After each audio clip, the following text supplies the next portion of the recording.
the Rusa country in Bay of Plenty. You're stuck with me and me alone. This trip we're down 2 members. One mate is going on a flying trip, funny enough over the back into the hinterland of the Rusa country. Try and catch one with his bow. Other mates just coming out of surgery, so he's out for this trip. So yeah, flying solo. So yeah, come along and got a couple of nights up there. Hopefully got the weather forecast right. Saw a stag of interest last trip. Would be wrapped if I could get another look at him and assess him properly. He might be record book status. Really got to get another look at him to confirm that. But yeah, I'm going to go and give it a nudge. So yeah, follow me along and see how we get on, eh?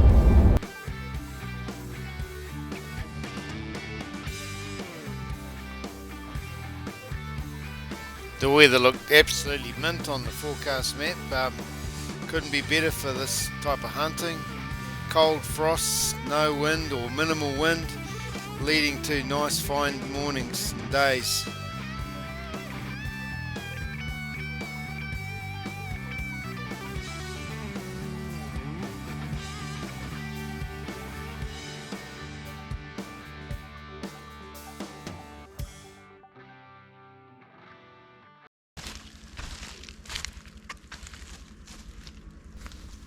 So the usual protocol here with the Rusa deer is to gain some height while it's dark and position yourself overlooking some nice north facing clearings within your comfortable shooting range.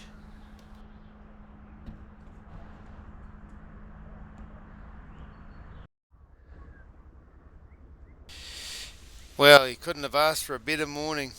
-7 frost, leading to what looked to be a real minter of a day.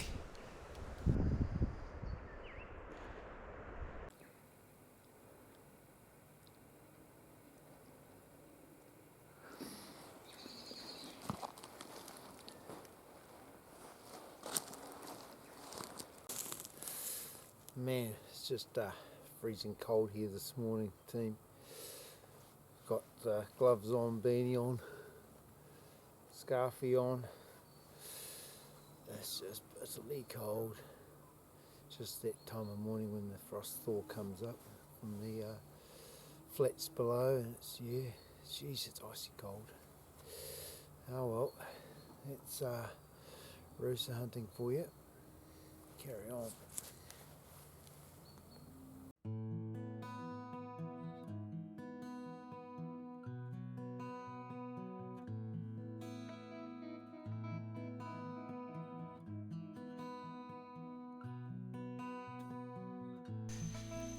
As well as being bitterly cold, it was an unusually slow start to the day with no animals seen within the first hour and a half.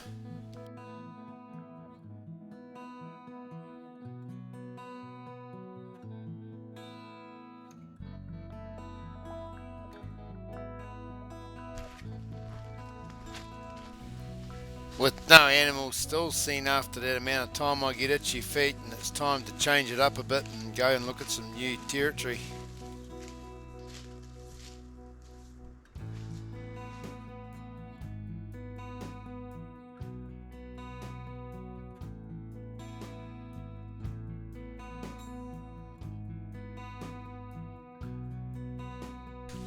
Well, this was looking a little bit better. Started off straight away picking up a couple of deer, so things were looking up at this spot.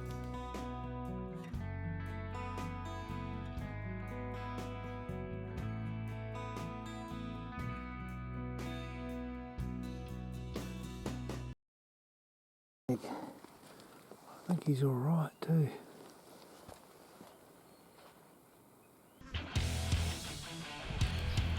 Around the 10 AM mark, I'd spotted a stag of interest, so decided to get ready for a shot and take a closer look.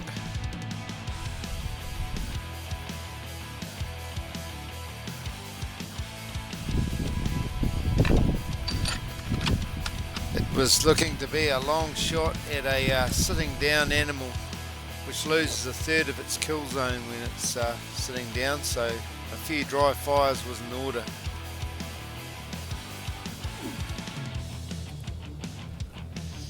He looked to be a better than average stag, but it was really hard to gauge as his headgear was behind a lot of scrub. Practicing dry fires for a long shot is just like having your 6 practice beers before you have your real beer. Stag was in the perfect position, so I did a couple more practice shots to feel comfortable with, and then it was time to send the real one.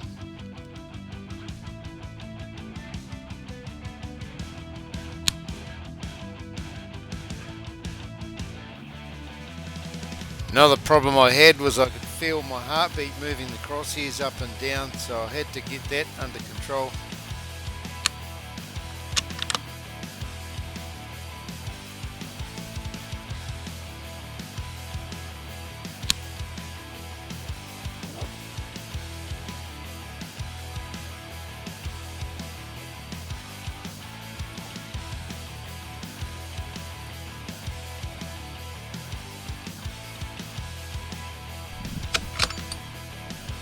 Now the business one.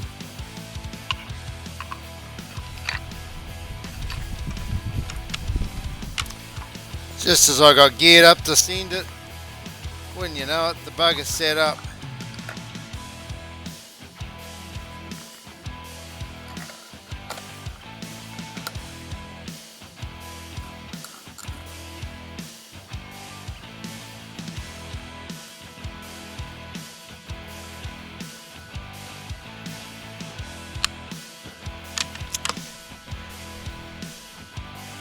Well, the bugger sat up for what felt like an eternity before he decided to go back to sleep again.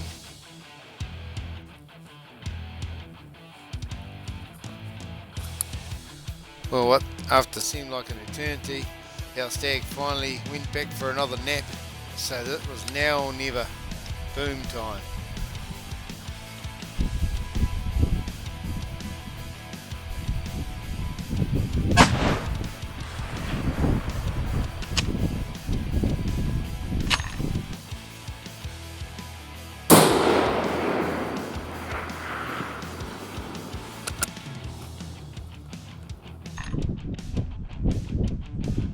Oh, you beauty. Stag down. 675. Near record book Rusa Stag. Just laid him out, I think. How good. Well, how good, eh? On the way to retrieve a trophy Rusa Stag. I don't know of a better feeling, because these deer, the Rusa, the stag of any quality, is what is, I reckon, is the holy grail of North Island big game hunting. Really is possibly the holy grail of New Zealand. But yeah, he is down for the count. So I just got to get over there, find him. We'll do a head skinning mission and meet and pack, and then a big walk out. The big shot equals a massive retrieve, so yeah, let's go get our skates on. Now for the uphill, the bit we love.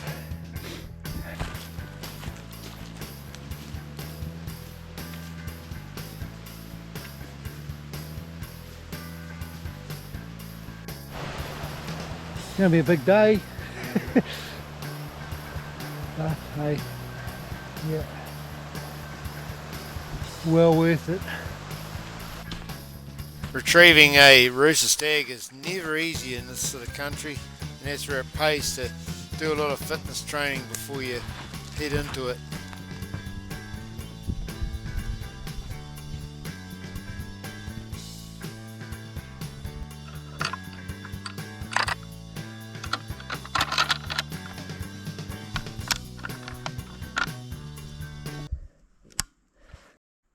when you're closing the gap on a downed animal, even though it looks like it's deadpan out to it, especially a stag, just be on the upper in case he's got some life in him and he gets to take off. So yeah, that's what you got to do.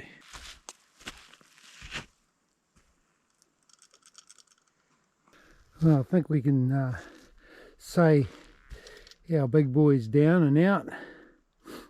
Cool. Bloody awesome ender structure and pearling on these beasts. Well, as I found him, just dragged him out a little bit. Yeah, he was dead out to the count. How good. Well, it's been a long time between drinks since I've shot one of these Rusa Stags. Yeah, I'm quite stoked with the head, really. Nice, solid, lovely antler, eh? Real cool pearling on them. And just the shot was, yeah, that was just an awesome shot. Just the way you want it, just dropped them in his tracks, did not even move, did not even know it struck him. What a beautiful, going to cape this guy out. He's got a beautiful head skin on him, beautiful mane.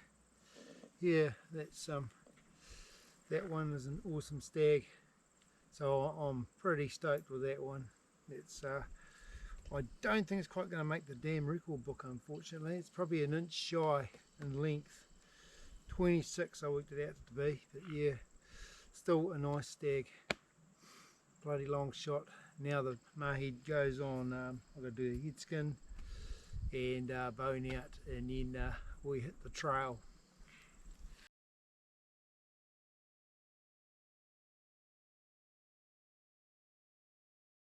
Well, here's my Rusa Stag on his bed from this morning's shot at 11 o'clock. 675 yard through the neck. How good.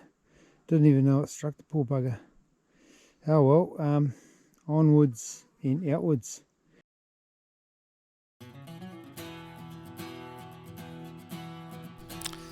The head skin on this stag was absolute minter. Usually they've got a lot of battle scarring by this time of the raw, which was August. But this guy only had one 6-inch scar that healed over, so he may well have been the biggest stag in the valley.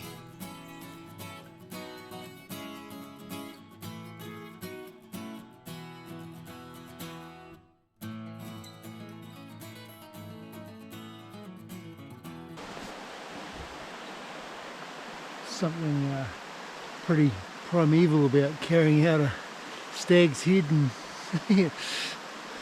head skin and all that. I feel like a Viking.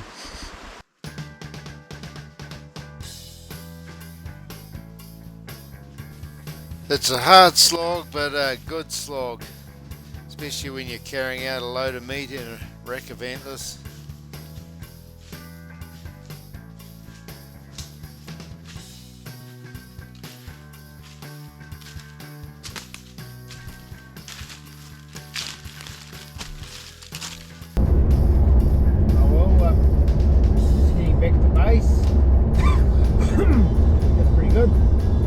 Still got it. Took me an hour to get back with the meat, the head skin. Took me an hour to get back from the shot zone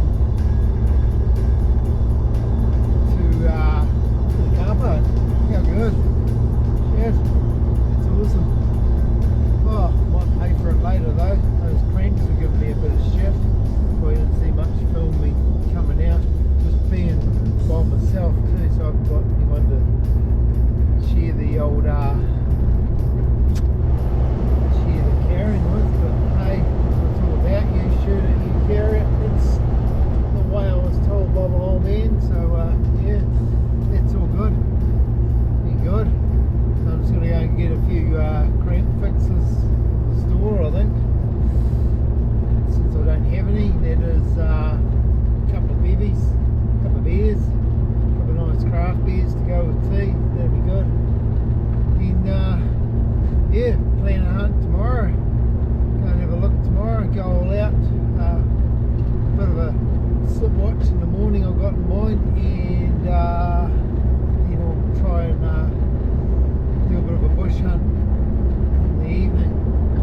So yeah, that's the plan at this stage. While the weather's looking good, you've got to go hard, I reckon. Yeah, especially with these bloody Rusa.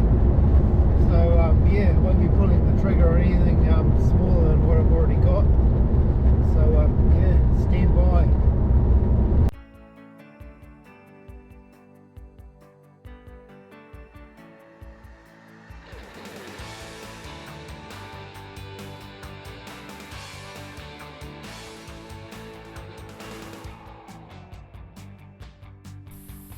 Despite it being another mint day, I decided to quit while I was ahead, as I had other pressing engagements back home in the bay. So I left there regrettably and went from one bay to another bay.